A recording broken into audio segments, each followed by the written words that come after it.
My son and his in-laws invaded my retirement cabin in the woods. They even made a toast to getting the inheritance early. What they didn't know was that I had installed hidden cameras, and the blizzard trapped them. And when they saw the police had been called, their faces turned ghost white. I'm glad to have you here. Follow my story until the end and comment the city you're watching from, so I can see how far my story has reached. My name is Erin, and at 63 years old, I thought I had seen enough betrayal in my lifetime. I was wrong. It was a crisp October morning when I decided to drive up to my retirement cabin in the Adirondacks. The place had been my sanctuary for the past 5 years, a modest 2-bedroom log house nestled among towering pines, where I planned to spend my golden years in peace. The drive usually took 3 hours from Albany, but I had left early, hoping to beat the weekend traffic. I hadn't told Fred I was coming. My 35-year-old son had his own key. After all, family should be able to use the cabin when needed. That's what I believed anyway. That's what any loving mother would believe. As I turned down the gravel road leading to my property, I noticed tire tracks in the dirt. Fresh ones. My heart gave a little flutter of excitement. Maybe Fred had brought his wife Stella and their kids for a weekend getaway.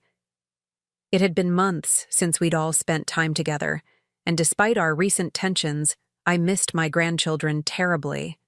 But as I approached the cabin, something felt wrong.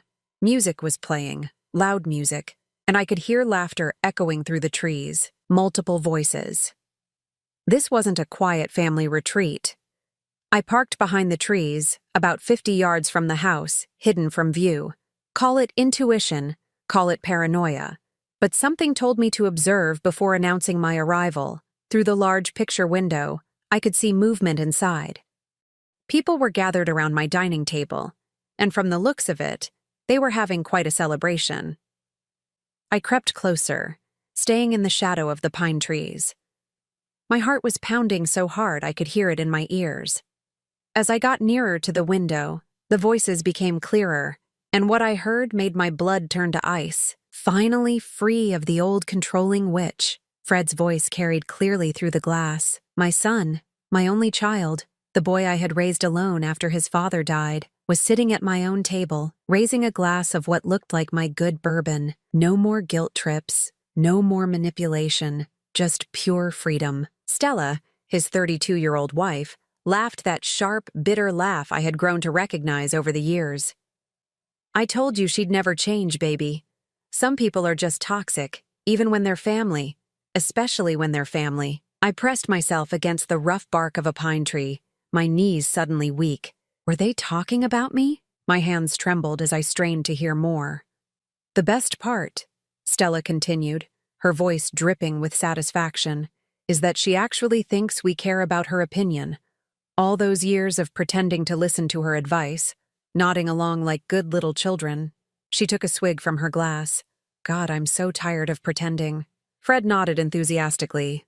Remember last Christmas when she gave us that lecture about spending too much money? Acting like she's our financial advisor when she's just a bitter old woman living in the past. My chest tightened. Last Christmas, I had gently suggested they might want to budget more carefully after Stella mentioned their credit card debt. I thought I was being helpful, caring. Apparently, I was wrong. And don't get me started on how she thinks she knows better about raising our kids, Stella added, rolling her eyes dramatically. Like, hello, they're our children, not hers. Just because she managed to screw up one kid doesn't make her an expert. The words hit me like physical blows. Screw up one kid? Was that how they saw Fred's upbringing? The years I worked double shifts as a nurse to keep us afloat after his father died? The sacrifices I made to ensure he could go to college, to give him every opportunity I never had? But Fred didn't defend me. Instead, he laughed. You're right. She never knew when to back off, always inserting herself where she didn't belong. I sank lower behind the tree, my legs giving out completely. I was now crouching in the dirt, my designer jeans getting stained with pine needles and mud, but I didn't care. The physical discomfort was nothing compared to the emotional devastation washing over me. Through the window, I watched as Stella walked around my living room like she owned it, picking up my belongings and examining them with obvious disdain. She paused at the mantelpiece, where I kept family photos, and made a disgusted face. "Look at all these pictures of herself," she called out to Fred. "Narcissistic much? When we inherit this place, the first thing I'm doing is burning every single one of these." Inherit this place? My hands clenched into fists. This cabin represented everything I had worked for, every overtime shift, every weekend I spent planning and saving instead of relaxing. And they were already dividing it up like I was dead and buried. Fred joined his wife at the mantelpiece. "We should probably redecorate the whole place anyway, get rid of all this country cottage nonsense and make it more modern. Maybe we could even rent it out on those vacation apps when we're not using it." "Brilliant idea," Stella purred, wrapping her arms around Fred's waist. "Extra income stream. Your mother always was too sentimental about money. No business sense whatsoever." No business sense. I had built a comfortable retirement fund through careful investing and smart financial decisions. I owned this cabin outright, had no debt, and had even helped them out financially more times than I could count. But apparently, that made me financially incompetent in their eyes. As I watched my son and daughter-in-law plan my legacy's destruction, something cold and hard settled in my chest. This wasn't just casual complaining or venting frustration. This was deliberate, calculated disrespect. They had come to my sanctuary, used my things, drank my alcohol, and were celebrating what amounted to my demise. But the worst was yet to come. Stella walked over to my kitchen and opened the refrigerator, pulling out ingredients like she lived there. "I'm starving. Want me to make us some lunch with your mom's groceries? Make yourself at home," Fred replied with a cruel chuckle. "After all, this will all be ours soon enough anyway." The casualness of it all, the way they moved through my space, used my belongings, spoke about my death like it was an anticipated vacation, left me breathless with shock and pain. I had to get out of there before they saw me. My discovery had to remain secret, at least for now. Whatever they were planning, whatever this was really about, I needed time to think, to process, to figure out my next move. As I quietly crept back to my car, my mind was already racing. Something told me this was bigger than just inherited disrespect.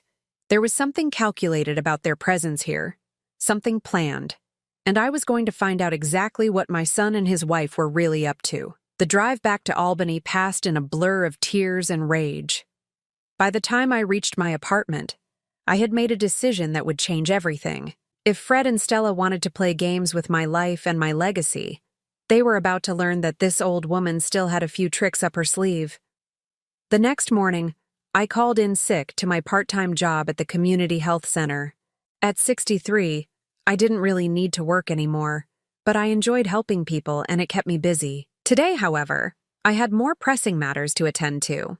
I spent the entire day researching security cameras online. By evening, I had ordered a complete surveillance system with tiny, wireless cameras that could be hidden almost anywhere. The technology amazed me. These devices were no bigger than buttons and could stream directly to my phone. The salesman assured me they were perfect for keeping an eye on vacation properties. If only he knew. While I waited for the equipment to arrive, I couldn't stop thinking about what I had witnessed. The cruelty in their voices, the casual way they dismissed decades of my love and sacrifice. It played on repeat in my mind like a nightmare I couldn't wake up from. I called Fred that evening, my voice carefully neutral. "Hi, honey. How are things going?" "Oh, hi, Mom." His tone was different than usual, slightly irritated, as if I were interrupting something important. "Everything's fine. Stella and I are just having a quiet weekend." A quiet weekend. The lie came so easily to him. I wondered how many other lies he had told me over the years, how many times he had smiled to my face while harboring such contempt in his heart. "That's nice, dear. Are you at home?" "Yeah, just relaxing. You know how it is." I knew exactly how it was. He was probably sitting in my cabin at that very moment, drinking my bourbon and planning how to spend my inheritance money. "Well, I won't keep you. I love you, Fred." A pause, then, reluctantly, "Love you too, Mom." But even those 3 words sounded hollow, performed rather than felt. The surveillance equipment arrived by express delivery on Tuesday. I spent Wednesday learning how to set up the system and Thursday morning driving back to the Adirondacks.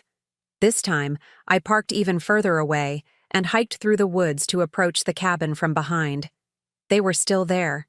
Fred's car was hidden behind the cabin, and I could smell smoke coming from the chimney. They had settled in like permanent residents. I waited until I saw them both leave in Stella's car, probably going into town for supplies, before making my move. I had about 2 hours, and I intended to use every minute. The spare key was still hidden under the fake rock where I had always kept it. As I entered my own home, I felt like a burglar, my heart pounding with nervous energy. But this was my property, my sanctuary that they had violated. The place was a mess. Empty bottles cluttered the coffee table, dirty dishes were piled in the sink, and they had clearly been sleeping in my bed. The sheets were rumpled and stained, and Stella's expensive makeup was scattered across my dresser like she owned it. But what really caught my attention was the paperwork spread across my dining table. I moved closer, my hands shaking as I examined the documents. There were real estate listings for cabins in the area, printouts of property values, and most shocking of all, what appeared to be a rough draft of a power of attorney document with my name on it. My blood ran cold as I read the legal language. They weren't just planning to inherit my cabin, they were planning to take control of all my assets while I was still alive. I quickly photographed everything with my phone, then got to work installing the cameras. I placed one in the living room, hidden behind a book on the shelf. Another went in the kitchen, disguised as part of the smoke detector. A third camera was positioned in the bedroom, and the last one I installed outside, hidden in the birdhouse that hung from the porch eaves. As I worked, I discovered more evidence of their extended stay. Stella's clothes were hanging in my closet. Fred's toiletries were arranged in my bathroom. They had moved in completely, treating my retreat like their own personal vacation home. But the most disturbing discovery was in my bedside drawer. Among my personal items, I found a notebook in Stella's handwriting. The pages were filled with calculations and plans that made my stomach turn. E's monthly income, approx $3,200, one entry read. Total assets, house in Albany, Esther $200,000, cabin, Esther $150,000, savings and retirement, Esther $400,000, total worth, approximately $750,000. They had been researching my finances, calculating my net worth like I was a stock they were planning to purchase, but it got worse. Fred thinks we should wait for natural causes, another entry stated. But at 63, she could live another 20 years. Too long. Need to explore other options. Other options? My hands trembled as I read those words. What exactly did Stella mean by other options? The notebook continued with research about power of attorney laws, notes about proving mental incompetence, and what appeared to be a timeline for gaining control of assets within 6 months. I photographed every page, my mind reeling. This wasn't just greed or impatience about inheritance. This was a calculated plan to steal my life's work while I was still alive to suffer through it. I heard a car approaching and quickly closed the notebook, placing it back exactly where I had found it. Through the window, I watched Stella's bright red sedan pull into the driveway. I had just enough time to slip out the back door and disappear into the woods. From my hiding spot among the trees, I watched them unload groceries. Expensive groceries purchased with money they didn't have, probably charging everything to credit cards they expected me to pay off eventually. That evening, safe in my Albany apartment, I logged into the surveillance app on my phone. The cameras were working perfectly, giving me clear views of my violated sanctuary. What I saw over the next few hours confirmed my worst fears. Fred and Stella weren't just staying at my cabin. They were living there full-time. They had brought more belongings, had clearly been there for weeks, and their conversations, now that they thought they were completely alone, revealed the true depth of their betrayal. I found a lawyer who specializes in elder law, Stella was saying as she prepared dinner in my kitchen. He says if we can prove she's becoming mentally unstable, we can petition for guardianship. Fred looked uncomfortable. Stella, I don't know about this. She seems pretty sharp to me. Of course she seems sharp to you. She's your mother. You don't see the signs because you don't want to see them. Stella's voice was patient, like she was explaining something simple to a child. But think about it. She lives alone. She's becoming more isolated. She sometimes repeats herself when she tells stories. A good lawyer could work with that. But what if she fights it? Stella smiled, and even through the grainy camera footage I could see the coldness in her expression. Then we make sure she has something bigger to worry about. A fall down the stairs, maybe. A gas leak. An accident. The blood drained from my face. Was she actually suggesting what I thought she was suggesting? Fred jumped up from the table. Jesus, Stella. You can't be serious. Calm down, she said dismissively. I'm not talking about anything dramatic. Just something that would make her seem fragile, confused, unable to care for herself safely. That's my mother you're talking about. Stella's mask of patience slipped slightly. Your mother who treats you like a child, who controls every aspect of our lives with her guilt trips and her money. Your mother who thinks she knows better than everyone else about everything. When was the last time you made a decision without worrying about what Aaron would think? Fred was quiet for a long moment. Then, in a voice so low I almost couldn't hear it, she wasn't always like that, wasn't she? Stella moved closer to him, her voice becoming gentle and manipulative. Think about growing up. Think about how she always had to be the center of attention. Always the martyr working so hard for poor little Freddie. She turned your father's death into her personal tragedy and made you feel guilty for existing. I gasped, my hand flying to my mouth. How dare she twist my grief, my struggle into something selfish. I had worked myself to the bone to give Fred a good life after his father died suddenly of a heart attack when Fred was only 12. But Fred was nodding slowly, and I watched in horror as Stella rewrote our family history. You're right, he said finally. She did make everything about her suffering. Even when I got married, she had to make comments about how young we were, how we should wait, like she couldn't stand seeing me happy. That wasn't true. I had concerns about Fred marrying Stella after only knowing her for 8 months, but I had kept most of my doubts to myself and had tried to be supportive. Exactly, Stella purred, wrapping her arms around him. And now she's alone and bitter, and she wants to drag us down with her, unless we take control first. As I watched my son nodding along with his wife's poisonous words, I realized that my discovery at the cabin was only the beginning. Whatever Fred and Stella were planning, it was far more dangerous than simple greed. They weren't just after my money. They were after my life itself. And from the looks of things, they were willing to do whatever it took to get it. By Friday morning, the weather forecast was predicting what meteorologists were calling a historic blizzard, the kind that hits the Adirondacks maybe once every 10 years. They were talking about 2 to 3 feet of snow, winds up to 60 miles per hour, and temperatures dropping to 20 below zero. The kind of storm that could trap people for days. Perfect. I had been monitoring Fred and Stella through my cameras for 3 days now, watching their elaborate charade of playing house in my sanctuary. They had grown comfortable, careless even. Stella had started rearranging my furniture to suit her taste, and Fred had brought his gaming equipment from home, setting it up in my living room like he was moving in permanently. But what disturbed me most were their continued conversations about gaining control of my assets. They had contacted that elder law attorney Stella mentioned, and I watched through the cameras as they practiced their story about my supposed mental decline. Remember, Stella coached Fred as they sat at my dining table, don't oversell it.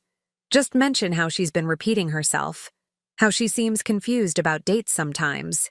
Maybe mention that time she forgot she already invited us to dinner and called to invite us again. That had happened once, 6 months ago, because I had genuinely forgotten in the chaos of helping my neighbor through a medical emergency. But in Stella's version, it became evidence of dementia. What if they want to examine her? Fred asked nervously. They will. That's when we implement phase 2 of the plan. Stella's smile was chilling. A little fall, maybe a bump on the head. Nothing fatal, just enough to make her seem fragile and confused. Then we swoop in as the concerned family members who need to protect her from herself. I had heard enough. It was time to turn the tables. The blizzard was supposed to hit Saturday evening, but I had been tracking its progress obsessively. Weather patterns in the mountains could be unpredictable, and I was counting on this storm to be everything the forecasters promised. Saturday afternoon, I loaded my car with supplies and drove to a small motel about 30 miles from the cabin. Close enough to monitor the situation, but far enough away to have power and heat when the storm hit. The place was run by an elderly couple who remembered me from previous visits, and they were happy to let me check in early. "Storm's supposed to be a real monster," the desk clerk told me as he handed me the room key. "You picked a good time to get off the mountain roads." If only he knew how carefully I had planned this timing. By 4 o'clock Saturday afternoon, the first snowflakes were falling. I watched through my phone as Fred and Stella moved around the cabin, completely oblivious to what was coming. They had groceries for maybe 3 days, enough firewood for a normal weekend, and no understanding of how quickly conditions could deteriorate in the mountains. The snow started falling harder around 6 o'clock. Through the cameras, I could see Fred looking out the window with growing concern. "Maybe we should head back to Albany," he said to Stella, who was cooking dinner in my kitchen. "The roads are getting pretty bad." "Don't be such a worrier," Stella replied dismissively. "It's just snow. We have 4-wheel drive." But I knew something they didn't. The access road to my cabin was notoriously difficult in winter weather. It was a narrow, winding path that hadn't been plowed yet, and with the way the snow was accumulating, it would be impassable within hours. By 8 o'clock, the storm was in full force. The wind was howling through the trees, and snow was falling so heavily that the cameras could barely see across the yard. I watched Fred try to open the front door, only to find a 3-foot drift had already formed against it. "Stella!" he called out, and I could hear the panic creeping into his voice even through the surveillance audio. "We might have a problem." She joined him at the door, and I saw her face change as she realized the severity of their situation. "This is more than they predicted," she said, her usual confidence wavering. "We need to try to get out now before it gets worse," Fred said, already reaching for his coat. But when they opened the garage door, they discovered what I had been hoping for. The driveway was completely impassable, buried under several feet of snow, and their car was just a vague shape under a white mound. "We're stuck," Stella said flatly. "It's fine," Fred tried to reassure her, though he sounded like he was trying to convince himself. "People get snowed in all the time in the mountains. We'll just wait it out." What they didn't know was that I had taken some precautions to ensure their stay would be as uncomfortable as possible.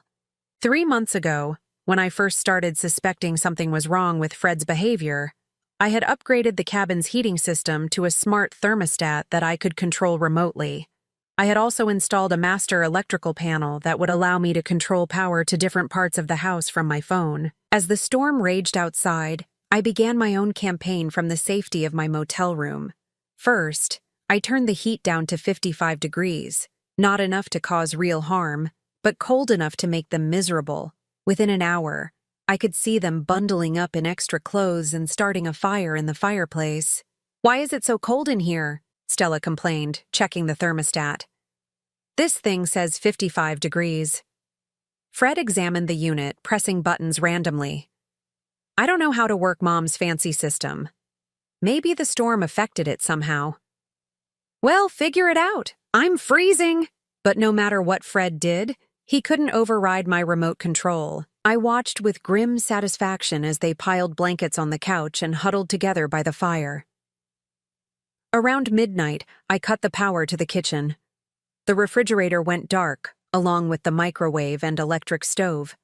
They still had the gas burners, but no way to keep food cold or use any of the other appliances. "Now the power's going out," Fred said, flipping switches uselessly. "This is turning into a nightmare." "It's just sections of the house," Stella observed, noting that the living room lights still worked. Maybe the storm damaged something. I let them stew in the cold and confusion for several hours before implementing the next phase of my plan. At 3 in the morning, I turned off the power to the well pump. By morning, they would have no running water. Sunday dawned gray and brutal. The storm had dumped nearly 3 feet of snow overnight, and the wind was still howling. Through the cameras, I watched Fred and Stella wake up to a harsh new reality. "The water's not working," Fred announced after trying the kitchen faucet. "Nothing's coming out." Stella tried the bathroom sink with the same result. "How is that possible?" "The pump must have frozen or lost power," Fred said, though he clearly had no idea how to fix it. "We'll have to melt snow for drinking water." I watched them trudge outside in the blinding snow, struggling to fill pots with snow to melt on the gas stove. They were already exhausted, and it was only the first full day. But the real test of their partnership was about to begin. By Sunday afternoon, with no heat, no running water, and limited food options, the stress was starting to show. I watched through the cameras as their perfect little charade began to crack. "This is your fault," Stella snapped at Fred as he struggled to start another fire. "I told you we should have left yesterday morning." "You're the one who said it was just snow," Fred shot back. "You're the one who wanted to stay and enjoy the storm. Don't you dare blame me for your mother's crappy cabin in the middle of nowhere. What kind of place doesn't have a backup generator? It's not a crappy cabin, and if you hadn't insisted on staying here so long, we would have been home safe." I leaned forward in my motel room chair, fascinated by how quickly their united front was crumbling. When they were plotting against me, they were a team. But under pressure, their true colors were showing. "You know what?" Stella stood up, wrapping a blanket around herself like armor. "I'm starting to think your mother was right about you. You can't handle responsibility. You can't make decisions. You're just a weak man who needs someone else to think for him." The words hit Fred like a physical blow. "Don't you dare bring my mother into this. You're the one who's been poisoning me against her." "Poisoning you? I opened your eyes. Your mother is a controlling, manipulative woman who's been treating you like a child your entire life, and you're too weak to see it." "She's not controlling. She cares about me." "Oh, please, she cares about owning you, just like she owns this stupid cabin and everything else in her life. She's a lonely, bitter old woman who can't stand to see other people happy." I felt tears stinging my eyes, even though I had expected this. Hearing my son defend me, even weakly, was a small comfort, but Stella's venom was working its way back into his mind. "Maybe you're right," Fred said finally, his voice defeated. "Maybe I am weak, but at least I'm not a heartless bitch who plots to steal from old women." The silence that followed was deafening. Even through the camera's limited audio, I could feel the tension crackling between them. "What did you just call me?" Stella's voice was dangerously quiet. "You heard me. A heartless bitch. That's what you are, Stella. And I'm starting to wonder why I ever married you." Stella's face went white with rage. "You married me because I was the best thing that ever happened to your pathetic life. And if you don't remember that, maybe I should remind you of a few things." "Like what?" "Like who came up with the plan to get your mother's money in the first place? Like who's been doing all the research and making all the arrangements while you sat around feeling guilty? Like who's going to make us rich while you're too much of a coward to do what needs to be done?" Fred stared at her, and I watched something shift in his expression. "You're right. You did come up with the plan. All of it. I never wanted to hurt her." "Well, it's too late now. We're already committed. Your mother is going to sign those papers one way or another." "And if she doesn't?" Stella's smile was cold and calculating. "Then we'll make sure she has an accident that leaves her unable to refuse." Even through the grainy surveillance footage, I could see Fred's face go pale. He was finally understanding what kind of woman he had married, what kind of monster he had let into his life, and what kind of danger I was really in. As I watched my son and his wife tear each other apart in my violated sanctuary, I realized that the storm outside was nothing compared to the one I was about to unleash on their lives. The real blizzard was just beginning. By Monday morning, Fred and Stella had been trapped in my cabin for 2 days, with minimal heat, no running water, and dwindling supplies. The storm was finally beginning to weaken, but the damage to their relationship was just beginning to show. I watched through my cameras as they moved around each other like hostile strangers, speaking only when necessary. Fred had spent the night on the couch, wrapped in every blanket he cored find, while Stella claimed the bedroom. The romantic partnership that had seemed so united in their plans against me was fracturing under pressure. But I wasn't done with them yet. From my comfortable motel room, I had been monitoring not just the weather, but also the local emergency services. The roads were still impassable, and it would be at least another day before plows could reach the remote mountain roads. Fred and Stella were going to be stuck together a little while longer. Around noon on Monday, I decided to escalate their discomfort. I turned off the power to the entire cabin except for one outlet in the living room. Let them figure out how to manage with virtually no electricity. Now everything's out. Fred's voice carried clearly through the surveillance audio as he flipped light switches uselessly. What the hell is wrong with this place? It's a piece of junk. That's what's wrong with it. Stella snapped from the kitchen, where she was trying to open a can of soup by candlelight. Your precious mother's little retirement dream is falling apart just like everything else in her life. Don't talk about her like that. Why not? She's not here to defend herself. And after what we're planning to do to her, does it really matter what I say? Fred went quiet, and I leaned closer to my phone screen, straining to catch every nuance of their body language. Something was shifting in him, some internal struggle that I found fascinating to watch. Stella, he said finally, I've been thinking about this whole thing. Maybe we should just wait for her to die naturally. I mean, she's 63. That's not exactly young. Stella stopped trying to open the can and turned to stare at him. Are you kidding me right now? We've been planning this for months. We've already put things in motion, and now you're getting cold feet? It's not cold feet. It's conscience, maybe. She's my mother. She's a bitter old woman who's been controlling your life since you were born. Stella slammed the can down on the counter so hard it dented. She made you feel guilty for breathing, Fred. She turned you into a weak, indecisive man who can't make a move without worrying about what mommy thinks. That's not true, isn't it? When was the last time you made a decision, any decision, without considering how it would affect her feelings? When did you last do something you wanted instead of something she approved of? Fred was quiet for a long moment. When he finally spoke, his voice was small and uncertain. She sacrificed a lot for me after Dad died. Did she? Or did she just make sure you never forgot about her sacrifices? There's a difference, Fred.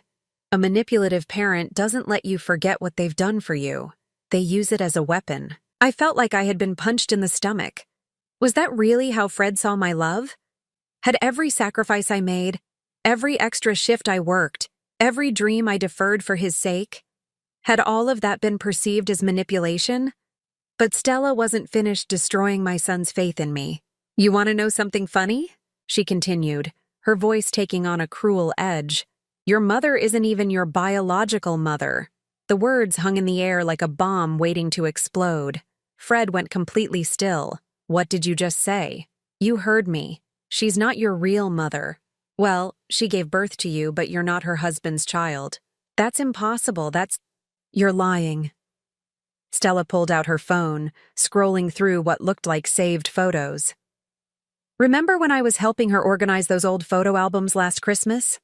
I found some interesting paperwork mixed in with the pictures. Medical records from when you were born. She showed him the phone screen, and even through the surveillance camera, I could see Fred's face go white. Your father, her husband, was deployed overseas for 14 months before you were born. Military records don't lie, Fred. The timeline doesn't work. My hands flew to my mouth as I watched my son's world shatter. Yes, the secret Stella had discovered was true, but it wasn't the whole truth. It was so much more complicated than she was making it seem. Fred's biological father was my late husband's best friend, Marcus, who had comforted me during a particularly difficult period when David was overseas. It happened once, during a moment of loneliness and fear, and I had regretted it immediately. When I discovered I was pregnant, I prayed the child was David's, but the timing made it impossible. I never told David, and Marcus moved across the country shortly after. When David returned from deployment, he assumed Fred was his son and loved him completely. David died never knowing the truth, and I had intended to take the secret to my grave. So, All those years, Stella continued with obvious satisfaction. When she was playing the martyred single mother, she was really just covering up her own adultery. Your father, the man who raised you, who loved you, was raising another man's bastard child. Stop it, Fred whispered, but there was no strength in his voice. And the best part? She let you feel guilty your entire life for being a burden to her. She made you think you owed her everything because she was such a wonderful, sacrificing mother. When really, you were just the evidence of her betrayal. Fred sank into a chair, his head in his hands. I could see his shoulders shaking, and I realized he was crying. That's why she's so controlling, Stella pressed on, clearly enjoying Fred's devastation. She's terrified someone will find out the truth. She's been living a lie for 35 years, and you're the proof of it. How long have you known? Fred's voice was muffled, broken. About 6 months. I was going to tell you eventually, but I wanted to wait for the right moment.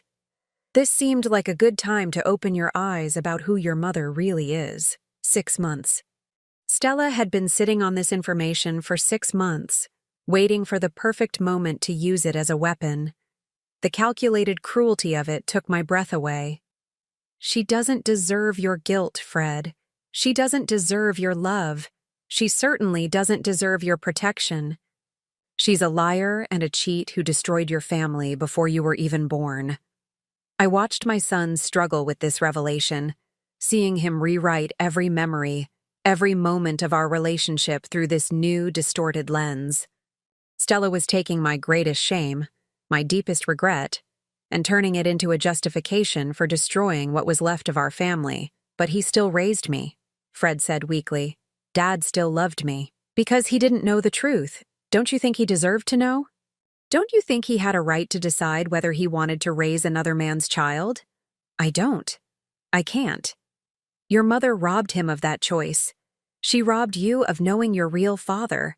She built your entire family on a lie. Fred looked up at Stella, and I saw something die in his eyes. You're right. She is a liar. She's worse than a liar. She's a fraud. Everything about her perfect mother act is fake. She's been manipulating you with guilt and false sacrifice for your entire life. What about the rest of the plan? Fred asked, his voice hollow. What about it? Now you know you don't owe her anything. Not love, not respect, not protection.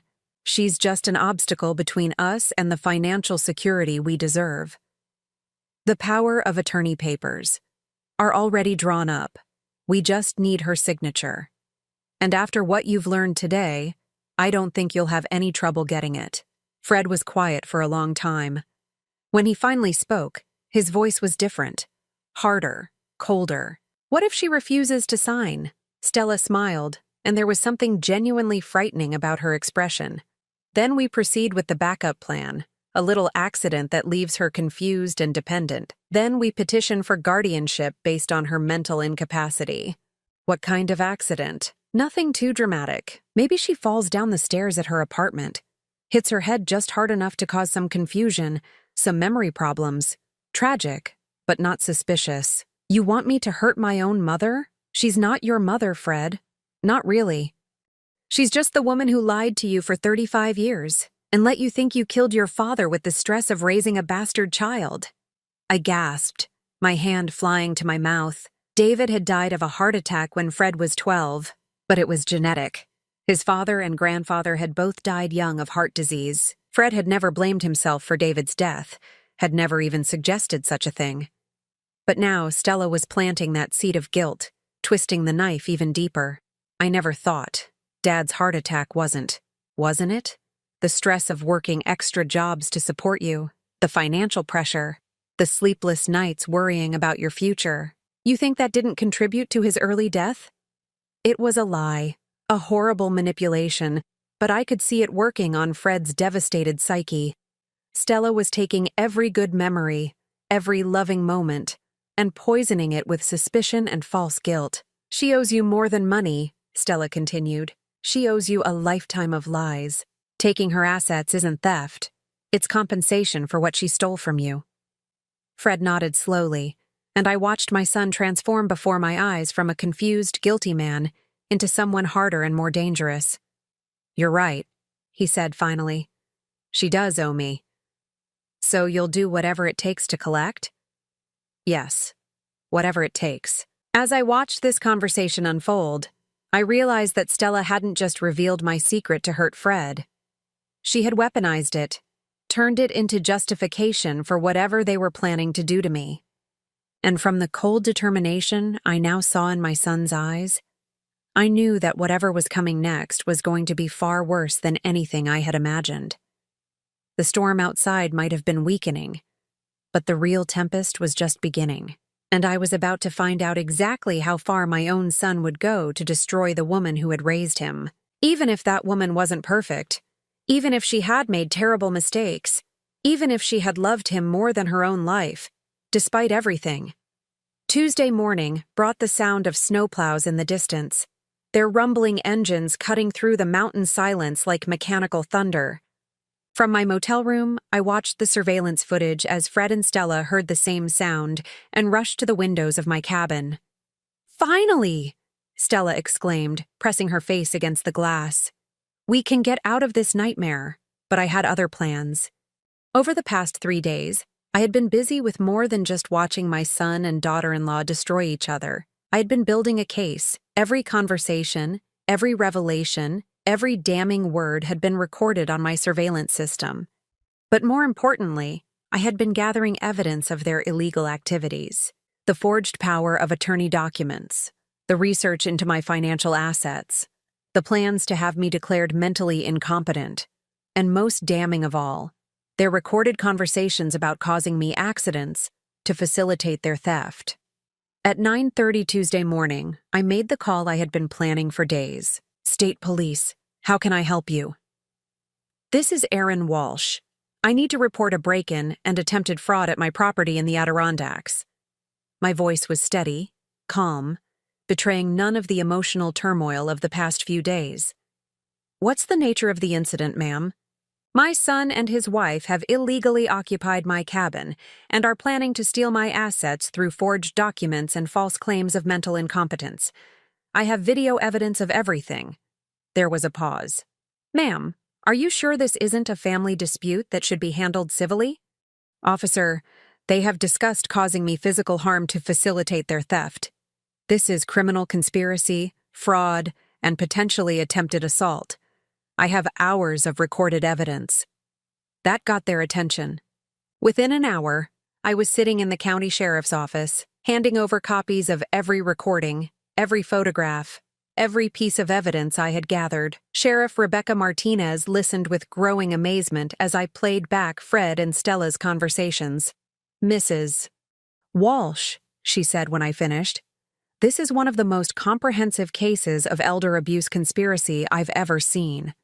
Your son and daughter-in-law have essentially confessed to multiple felonies on camera. What happens now?" "Now we go arrest them. But I have to ask, are you sure you want to press charges against your own son?" I thought about that question for a long moment. 3 days ago, I might have hesitated. 3 days ago, I still believed that Fred was fundamentally good, just misled by his manipulative wife. But after watching him agree to physically harm me, after seeing him embrace Stella's twisted logic about my owing him compensation for being born, I knew the truth. Fred had made his choice. He had chosen greed over love, cruelty over compassion. "Yes," I said firmly. "I want to press full charges against both of them." Sheriff Martinez nodded. "We'll need you to come with us to identify them and provide access to the property. Are you prepared for that confrontation?"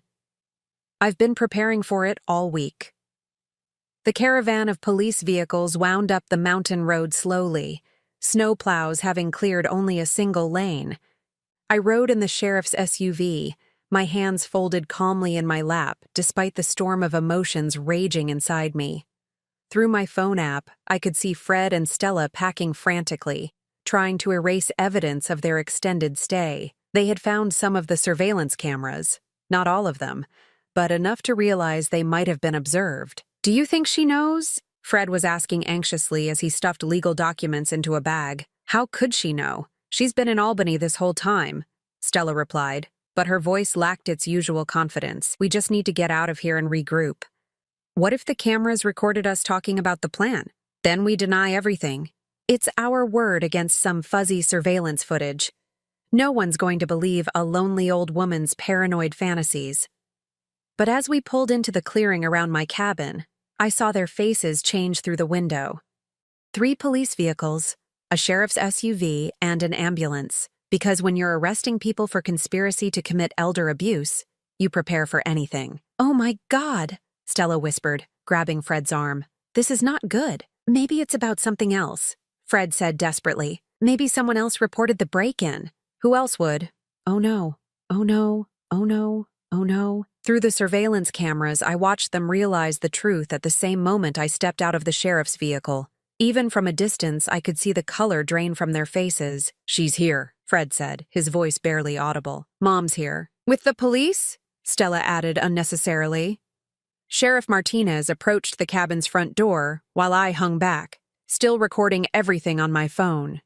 The other officers positioned themselves around the building's exits. This is the county sheriff's office, Martinez called out, her voice carrying clearly in the crisp mountain air. We have a warrant to search these premises and arrest warrants for Fred Walsh and Stella Walsh. Please exit the building with your hands visible. The silence that followed was deafening.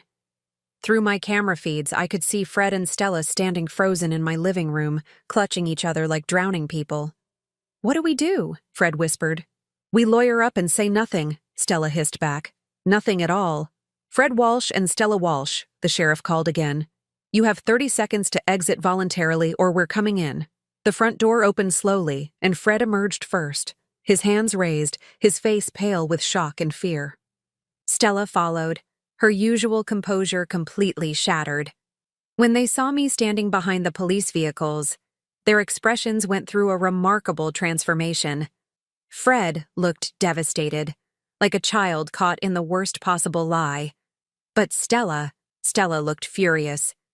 You set us up, she said loudly, pointing an accusing finger at me as the officers approached with handcuffs. You crazy old bitch, you set us up. Ma'am, please remain calm, one of the officers said as he began reading them their rights. Remain calm? This woman is insane. She's been stalking us, harassing us. We were just staying at the family cabin. Sheriff Martinez looked at me questioningly, and I nodded, pulling out my phone to show the recordings. Stella Walsh, the sheriff said, you're under arrest for conspiracy to commit fraud, elder abuse, and criminal trespass. Fred Walsh, you're under arrest for the same charges, plus conspiracy to commit assault. As the handcuffs clicked into place, Fred finally found his voice. Mom, he called out, his tone pleading. Mom, please, this is all a misunderstanding. We can work this out. I walked closer, close enough to see the desperation in his eyes, the fear that was replacing his earlier coldness. A misunderstanding? I repeated calmly. Is that what you call planning to have me declared mentally incompetent so you could steal my assets? We never. We were just... Is that what you call discussing how to cause me an accident so I would be too confused to resist your theft? Fred's mouth opened and closed like a fish gasping for air. Beside him, Stella had gone ominously quiet, her lawyer-up strategy apparently kicking in. I have recordings of everything, I continued, my voice steady despite the pain in my heart. Every conversation, every plan, every cruel word you spoke about the woman who raised you, every detail of how you intended to rob me and hurt me. You were spying on us, Stella exploded. That's illegal. You can't record people without their consent. Sheriff Martinez looked amused. Actually, ma'am, in this state, property owners have the right to monitor their own premises. Mrs. Walsh broke no laws by installing security cameras in her own cabin, but she wasn't even here. She was manipulating the situation from a distance. What I was doing, I said, stepping closer to look Stella directly in the eyes, was protecting myself from people who wanted to steal my life's work and possibly cause me physical harm. What you were doing was committing multiple felonies. I turned to Fred, and for a moment my composure wavered. This was still my son, Still the little boy I had raised and loved despite everything. The saddest part, I said softly, is that if you had just asked for help, if you had come to me honestly about your financial problems, I would have helped you. I always helped you, Fred. All you had to do was ask. Tears were streaming down Fred's face now. I'm sorry, Mom. I'm so sorry, Stella said. She made me think. Stella didn't make you think anything, I interrupted. She showed you who you really are. She gave you permission to act on thoughts and feelings you already had. The cruelty, the greed, the willingness to hurt someone who loved you, that came from inside you, Fred. She just helped you embrace it. That's not true. I never wanted to hurt you. You agreed to cause me physical harm to steal my money. You celebrated the idea of my death. You called me controlling and manipulative and said you were glad to be free of me. I heard every word, Fred. I saw your face when you said them. As the officers led them toward the patrol cars, Stella turned back one more time, her mask of civilization completely gone. You're a vindictive old witch, she screamed. You destroyed your own family out of spite. You'll die alone and bitter, and everyone will know it's because you're too cruel to forgive. I am alone, I replied calmly, but I'm not bitter. And I'll die knowing that I protected myself from people who wanted to use me, rob me, and hurt me. That's not cruelty, Stella. That's self-preservation. Sheriff Martinez approached me as the patrol cars disappeared down the mountain road. Mrs. Walsh, there will be a court hearing next week. The district attorney will want to go over your evidence in detail. I'll be there. I have to ask, are you sure about pressing charges? This will likely mean significant jail time for both of them. Especially your son. I looked back at my cabin, violated and damaged by people I had trusted. Then I thought about the recordings, the plans they had made, the casual way they had discussed destroying me. Sheriff, I said finally, my son chose his path. He chose greed over love, cruelty over kindness. Those choices have consequences. I'm not responsible for protecting him from the results of his own decisions anymore, she nodded respectfully. What will you do now? I looked around at the snow-covered mountains, the pristine wilderness that had always been my sanctuary. For the first time in days, it felt peaceful again. I'm going to reclaim my life, I said. And I'm going to live it for myself, not for people who see me as nothing but a source of money to steal. As the sheriff's vehicles departed, leaving me alone with my thoughts and my violated sanctuary, I felt something I hadn't experienced in years: freedom. Complete, uncompromising freedom from the weight of other people's expectations, manipulations, and greed. For the first time in my life, I was truly free to be myself. 6 months later, I stood on the deck of my cabin watching the morning mist rise from the lake below. The same mountains surrounded me, the same pine trees whispered in the breeze. But everything had changed. Most importantly, I had changed. The legal proceedings had been swift and decisive. Fred was sentenced to 18 months in minimum security prison and 5 years probation. Stella received 2 years in state prison and a 10-year restraining order preventing her from contacting me. The charges of conspiracy to commit fraud, elder abuse, and criminal trespass had been ironclad, thanks to their own recorded confessions. But the real justice wasn't in their sentences. It was in the peace I had found. I spent the first month after their arrest simply cleaning my cabin, removing every trace of their presence. I replaced the bedding they had soiled, repainted the rooms they had occupied, and installed new security systems, not out of paranoia, but simply because I could afford to protect what was mine. The hardest part was going through Fred's childhood belongings, stored in boxes in my basement.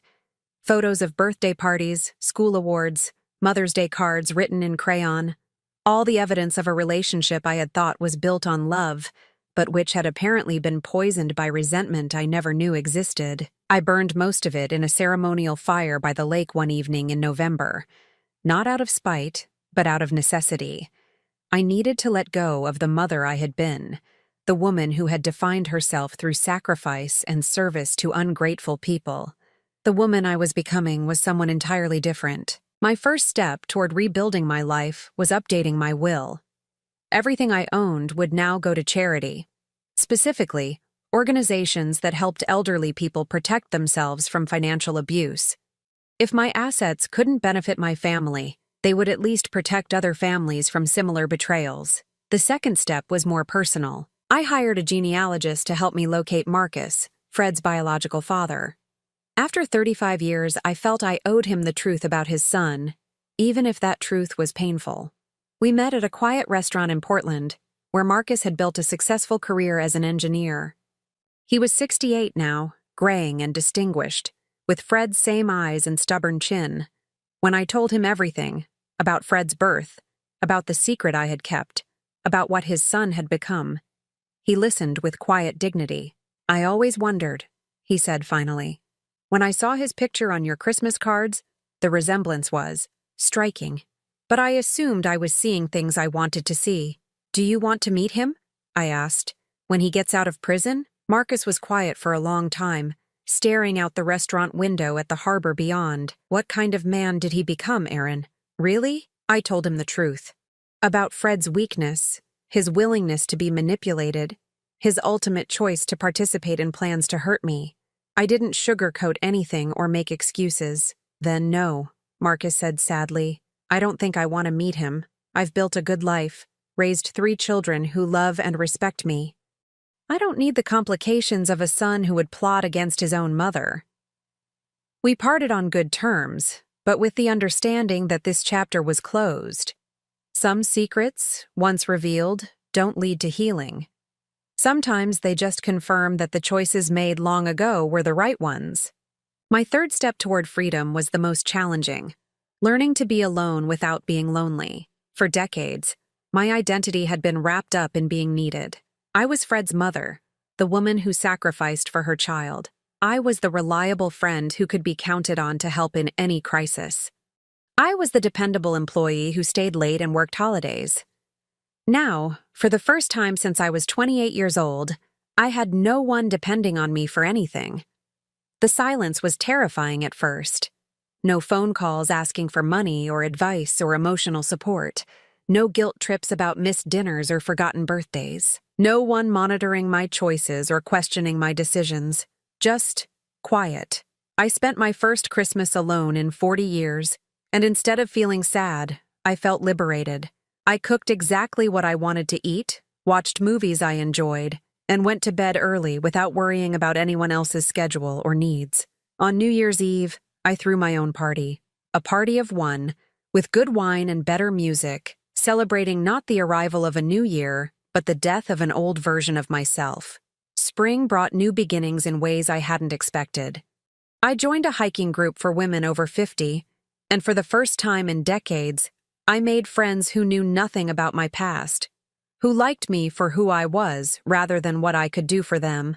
There was Margaret, a retired teacher who had divorced her cheating husband at 60 and was learning to rock climb. Linda, a former nurse who had lost her husband to cancer and was now volunteering at an animal shelter. Patricia, a grandmother whose adult children lived across the country and who was building a life that didn't revolve around waiting for their visits. We were all women who had been defined by our relationships to other people and were now discovering who we were as individuals. The bond between us was stronger than any family connection I had ever experienced, because it was based on choice rather than obligation. "You know what I love about this group?" Margaret said one afternoon as we rested at a mountain overlook. "Nobody here expects anyone else to fix their problems or make them happy. We just enjoy each other's company." That was it exactly. For the first time in my adult life, I was part of a group where the relationships were balanced, where everyone gave and took equally, where no one was keeping score. As summer arrived, I made a decision that surprised even me. I put my Albany apartment on the market and moved to the cabin full-time. The place that had been violated by Fred and Stella was now truly mine, cleaned and reclaimed and filled with new memories. I converted the spare bedroom into an art studio and took up watercolor painting, something I had always wanted to try but never had time for when I was busy being indispensable to other people. I wasn't particularly good at it, but that wasn't the point. The point was that I was doing something purely for my own enjoyment. I adopted a dog from the local shelter, a 3-year-old golden retriever named Sunny, who had been abandoned by a family that decided they didn't want the responsibility anymore.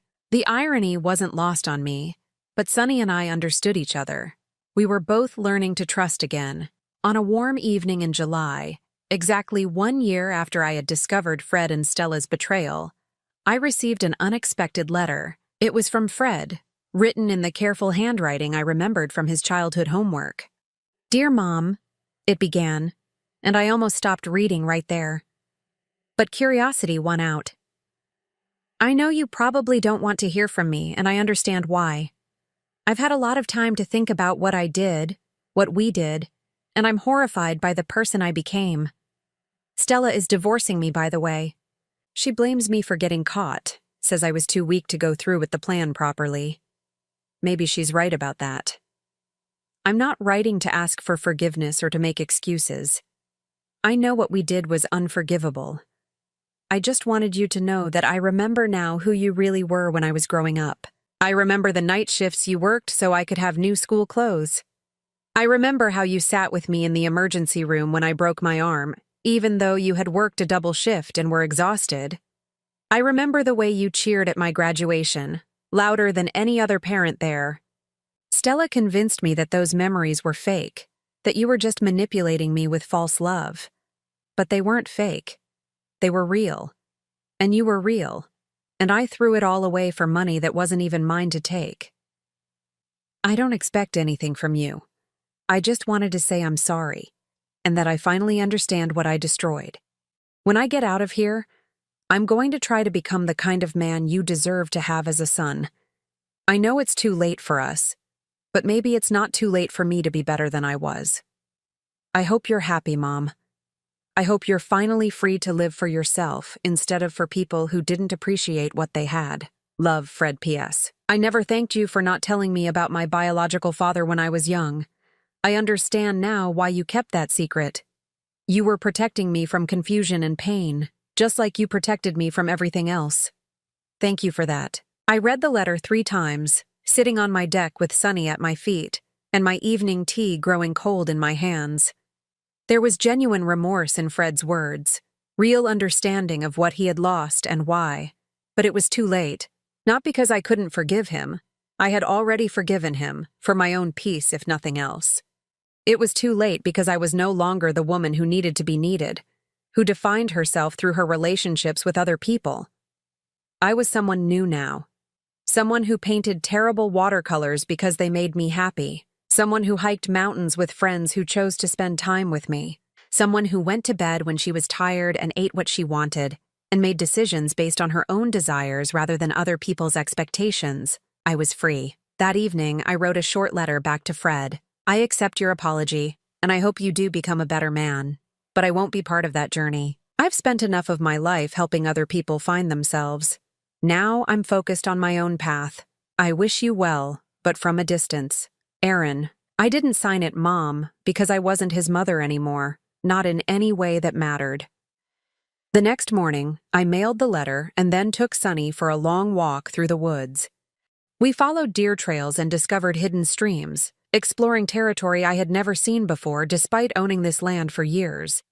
When we returned home, I made myself lunch and sat on the deck to eat it, watching the lake sparkle in the afternoon sun. My phone was turned off, my calendar was empty, and my evening stretched ahead of me with no obligations or expectations. For the first time in my 64 years, I belonged completely to myself, and it was the most beautiful feeling in the world. As the sun set behind the mountains, painting the sky in shades of gold and crimson, I raised a glass of wine in a private toast. To freedom, I said aloud, and Sunny wagged his tail as if he understood. The mountains echoed with silence, and it was perfect. Now I'm curious about you who listened to my story. What would you do if you were in my place? Have you ever been through something similar? Comment below. And meanwhile, I'm leaving on the final screen 2 other stories that are channel favorites, and they will definitely surprise you. Thank you for watching until here.